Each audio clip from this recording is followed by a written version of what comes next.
September 2020. This is about how brains are liars and you can't even trust your own wetware, I guess you could call it. Your brain, your mind, your emotions, you can't really trust them. And this could be a really big multi-part topic that has to be brought up a lot because it's a pervasive one. And it's kind of hard to talk about because, well, for one thing, there's no good information available because all of the freaks wearing lab coats on TV or in magazines or on the internet are just, first of all, they're Baphomet freaks and they're just drip feeding 1 part truth mixed with 99 part lies. So you probably have seen enough optical illusions to know that you can't trust your eyes and you can't trust your brain. And on top of illusions and the way your eyeballs work and how your brain works with your eyes, I don't even know how to get into that stuff, so maybe some other time, but you don't see a direct feed from your eyes. You do not see what's actually in front of you. You might have heard that magenta is an imaginary color. I don't know if it's true or not, but if it is true, then that's another example, but I kind of think that one's BS, but I don't know.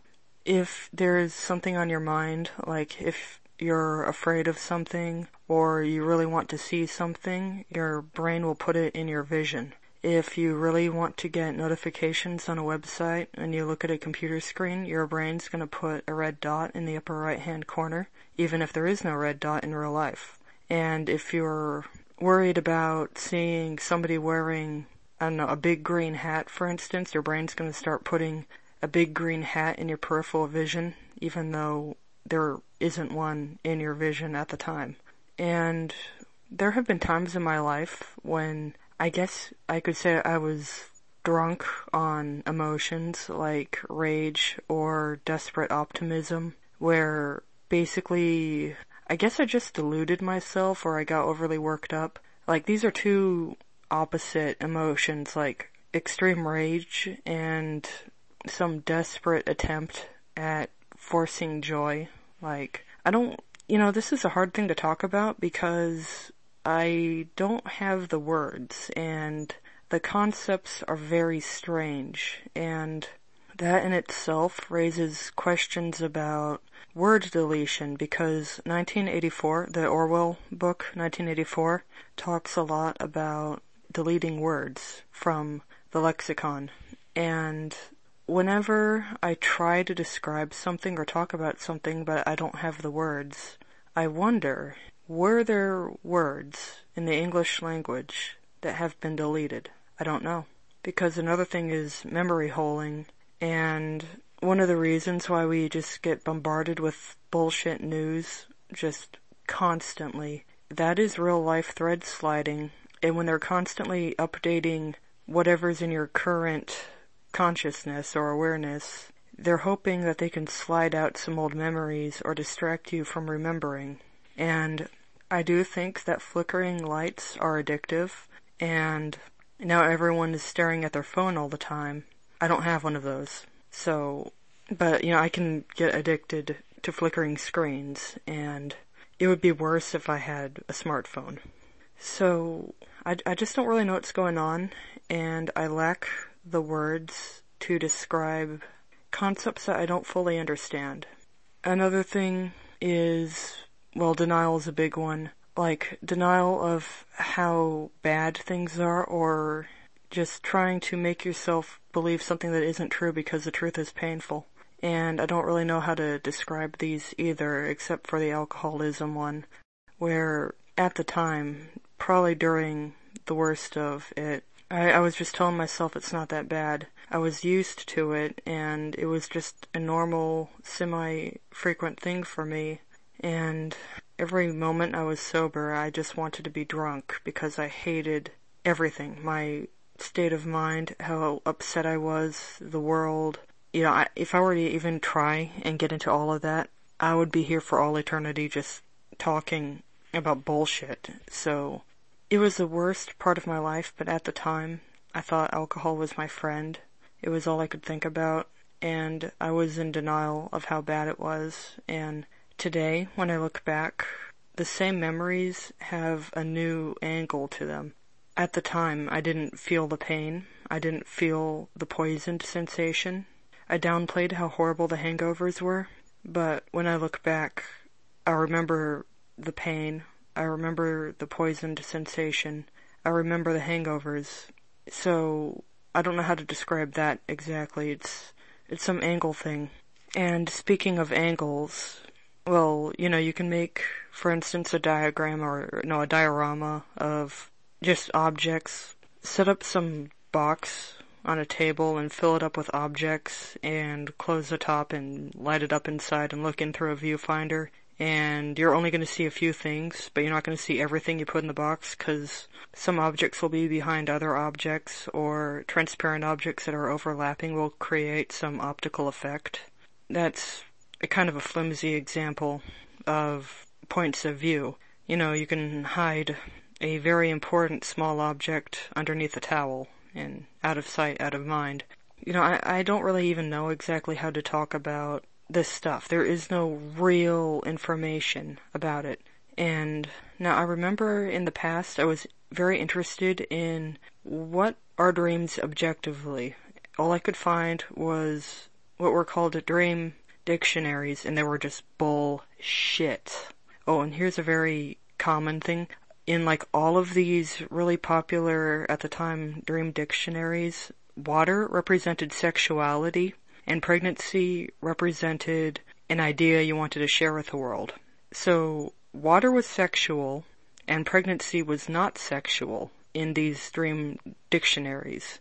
And there was just some more bullshit. And it was also very generic and based on extremely shallow current mythology. If you saw an owl in your dream, the dictionary would say that, oh, you're looking for guidance, and the owl represents a spirit of wisdom. That's just some, surface level animal symbolism. Owls are not really even all that smart. My personal thought about owl symbolism is that owls are active at night, and they fly silently, and that's it. They're not intelligent. They're just silent and active during the night. And that's all that the freaks need. They're not smart. They shoot themselves in the foot all the time. But they go under the radar, and they do everything in the darkness, where you can't see them, out of sight, out of mind. But I had more of a coherent idea in my head, but now that I'm actually trying to talk about it, I realize that it's actually hard, because I don't really know what to say. This one is about how being competitive is encouraged by society, but it does not make the world a better place. You'll remember, probably beginning at kindergarten or some early grade like that teachers, I don't know if they were doing it on their own or if it was a curriculum and they're being forced to do it, but they would set up these contests, and there's always going to be a winner and second and third, and then just a bunch of losers. And, sports, I guess they're fun in the moment. They're exhilarating, and they're fun to play, I guess. I don't understand sports fans, though. They're just watching and they're going absolutely insane, so I don't get that part. But there is this out of control obsession, I think, all over the world about competition.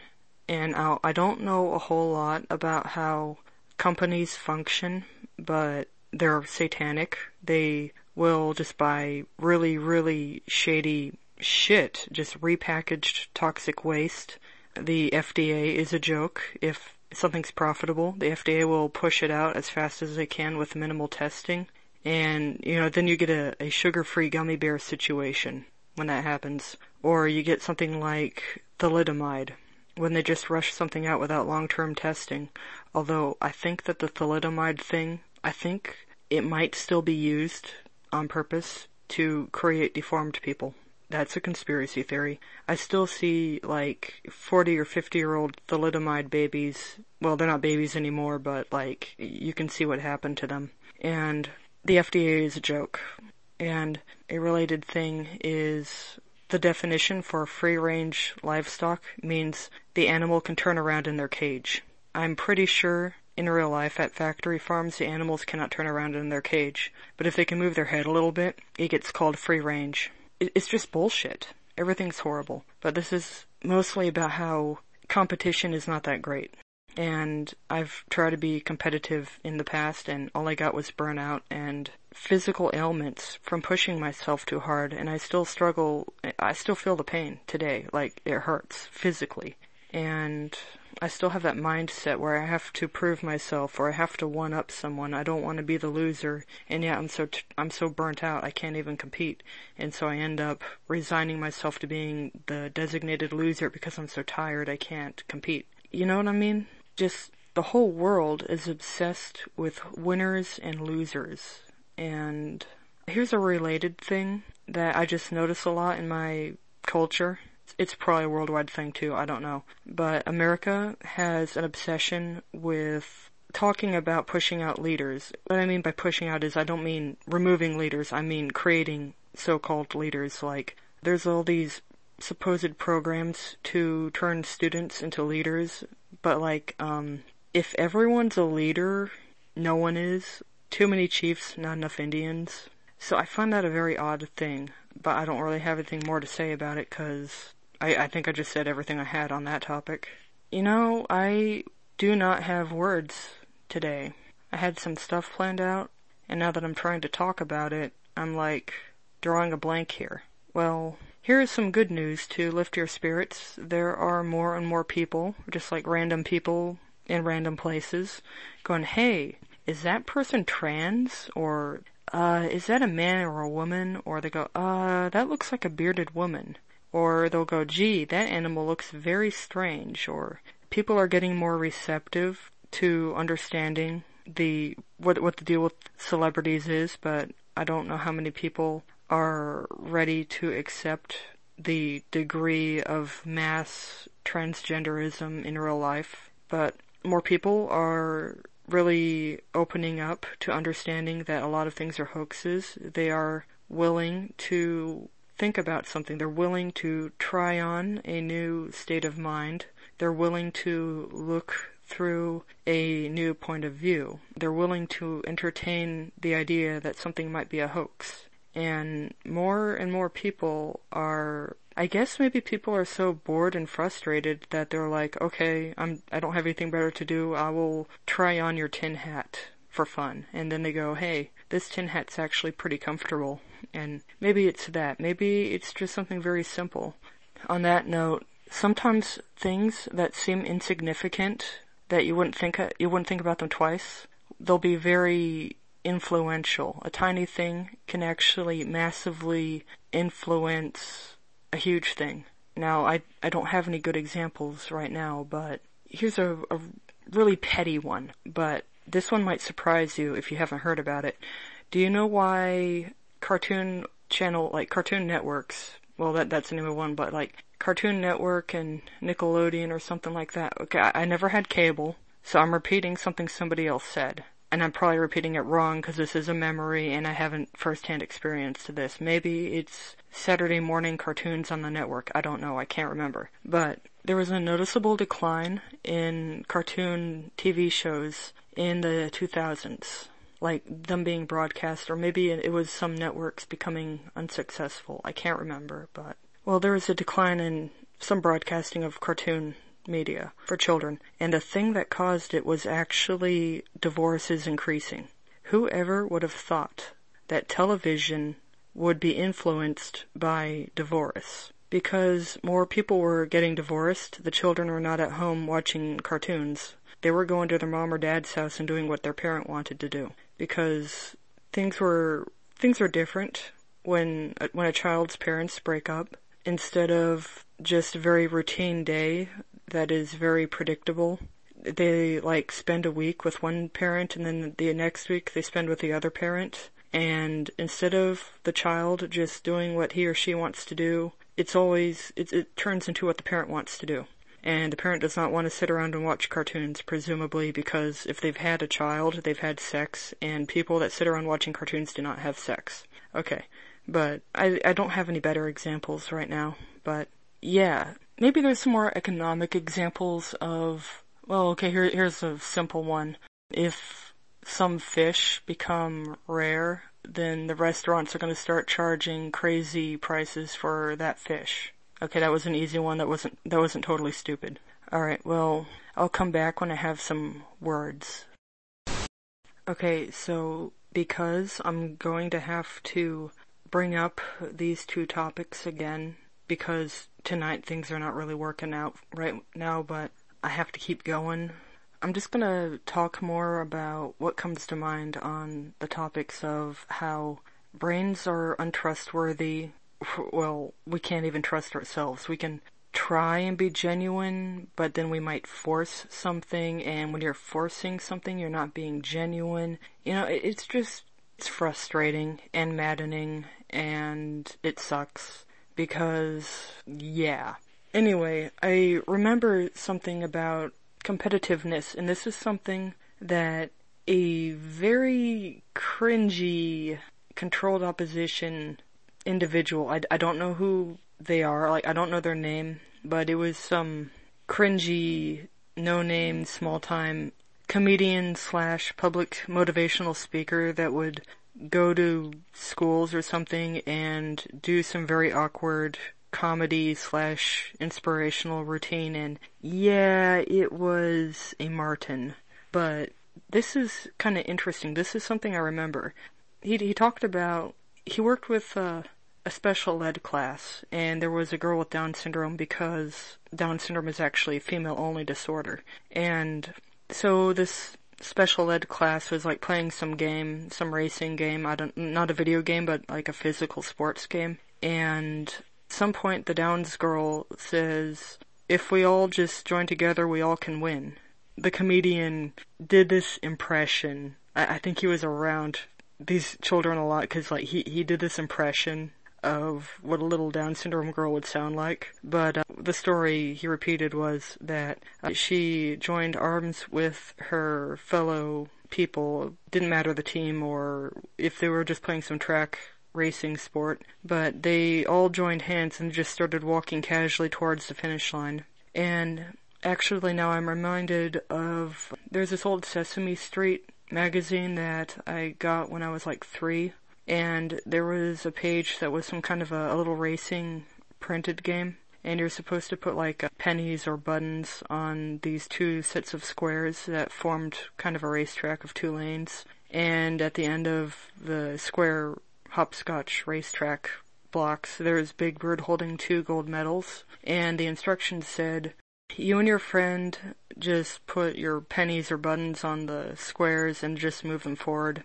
and then you both win. Now, what's actually sad was by the time I was like able to read, I was very cynical and very programmed by the world. By the time I might have been like 5 and I found that old thing, I was very cynical even when I was 5. And I can't put my finger on what programmed me to be that way, but, when I was 5, I'm like, that's not how races work. But it also kind of goes to show that just because a child says something, that doesn't make it right. When I was very young, I knew that there were teenage boys pretending to be women, and I knew that all of the people pretending to be men were bearded women. I knew this in my instincts. I could hear them, I could hear it in their voices, and see it in their mannerisms, but even though a part of me knew the truth, but was very confused, I still remember these lines. In kindergarten we had to do like show tunes or something, and there was this play called Annie Get Your Gun, and there's a song called Doing What Comes Naturally, and they mention like illiterate old people, which confused me. And there's a verse where Annie sings that her little baby brother can't even read a book, but he knows one sex from the other, all he has to do is look. And I was like 5 in kindergarten, and I'm like, I can't tell one sex from the other by looking. When I look around, I see women, and a few of them are teen boys pretending to be women. And when I look at the so-called men, all I see is bearded women. And I was just so confused, because as far as I could tell, even so-called men had boobs and they were obviously pregnant. But at the same time, I was programmed to be cynical and care about winning. And, not to the same degree that I was programmed when I was like 10, because that's that's when they've got you. When you're 10 to 12, that's when you're in their grip, and your mind's not your own anymore. And see, I just don't know. I mean, I have these memories, and I can paraphrase things that I remember. That's all I've got. I don't really have anything else. I guess it's another reason why you can't trust your brain. It's inconsistent. And, well, another thing about dreams is I still don't know exactly how they work, but topics that are very strongly on my mind, like usually it's a desire or planning for a big change. I'll have dreams about that. Like, if I really want a blue highlighter, I'll start having dreams about digging through big boxes of blue highlighters. Or if I'm gonna have to paint a whole house, I'm gonna start having dreams about painting houses. Things like that. But sometimes in my dreams, very old memories get dug up. And when I wake up, I go, hey, I never thought about that for years. I've never thought about that for decades. And then I would just be amazed that somewhere in my memory is all this stuff I've forgotten about. So I'm just gonna have to come back some other time, and hopefully I will have something more coherent. I guess what I'm trying to say about how competitiveness and competition are probably not that great for society is, well, you know that companies are trying to put their competition out of business, and athletes will cheat or try and sabotage their opponent because they want some shiny metal that doesn't do shit. Companies cheat. Like, they'll sell you toxic waste. They will... How many stores are understaffed? How many restaurants are messy because they don't have enough people, like, wiping down tables? The place is a mess because they're trying to save money, and it just falls into disrepair. There's a lot of people that are trying to get jobs. Like, I have been not called back from so many job interviews, and next time I go to the store, they're understaffed. And it's also ridiculous that people have commented now that that McDonald's, well, okay, I think they're exaggerating, but basically their points can be boiled down to, it's like McDonald's is demanding a master's degree in whatever, just like, or McDonald's is demanding a PhD in something before they hire you to flip burgers. And, like, entry-level jobs are getting more and more ridiculous requirements, and there's just so many people looking for work and they can't get work. And yeah, and if people were just like growing their own gardens, making their own food, trading with their neighbors, just enjoying neighborhood cookouts, things would be so different. But we're trying to undercut each other or climb over each other or cheat or sabotage, and that comes from competition. And when a little Down syndrome girl figures it out that, hey, winning doesn't get you anything. Winning is pointless. Just lock arms with your neighbors and just casually walk towards the finish line and you've all won. Like, they won on a deeper way. To them it was probably just some very clever loophole, but there's a deeper angle to it when you realize that you don't have to be in a dogfight. So I'll come back some other time, and I'll try and say stuff that makes more sense. Bye. Another thing about competition is pretty much all of the big ones are rigged. Like, even small-time competitions, a person will win due to office politics or due to popularity or money. They will bribe their way to winning. And yeah, when it comes to this world, money is king. And that is how people win contests. So it just doesn't matter. Like, when you lose a contest, so what? When you win a contest, they're rigged. So that's all there is to say about that.